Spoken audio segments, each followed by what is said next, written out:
It's a damning verdict on Israel's Gaza war. In the first comprehensive report on the conflict, human rights group Amnesty International concluded that Israeli forces killed hundreds of unarmed Palestinian civilians.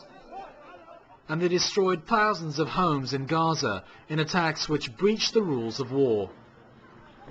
During a research trip to Gaza following the December 2008-January 2009 conflict, Amnesty researchers interviewed the Musa family.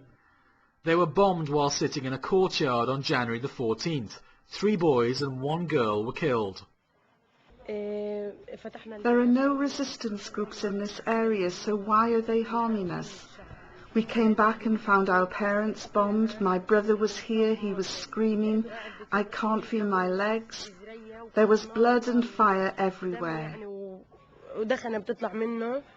At its London headquarters, Amnesty officials said Israel had failed to properly investigate its forces' conduct in Gaza, and its refusal to cooperate with the United Nations fact-finding mission is evidence of its intention to avoid public scrutiny and accountability.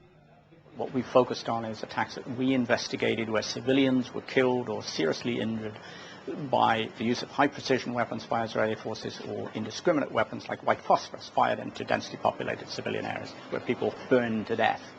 You've called on the international community to impose an arms embargo on the region. Tell me a little bit about that.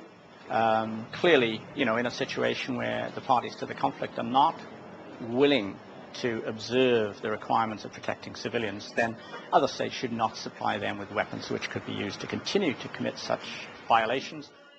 Although Amnesty reserved most of its criticism for Israel, Hamas and other armed Palestinian groups were also condemned. Amnesty said they fired hundreds of rockets into southern Israel, killing 3 civilians, injuring scores and driving thousands from their homes. Clearly, firing rockets into civilian areas in southern Israel is unacceptable. Hamas and other Palestinian armed groups continued to do that throughout the 22 days, and since then they've continued to justify that. As it happens, the number of casualties was very much lower, and we welcome that, but quite clearly they could have been higher. Such rocket attacks are indiscriminate. Over 1,400 Palestinians were killed during the war, including over 300 children and hundreds of other unarmed civilians. 13 Israelis were killed, most of them soldiers. Israel said it launched the war to stop Hamas firing rockets into Israel, and it did its best to spare civilians. Hamas says it fired the rockets into Israel because it has the right to resist the continuing Israeli occupation and siege of Gaza. Roshan Mohammed Saleh, Press TV, London.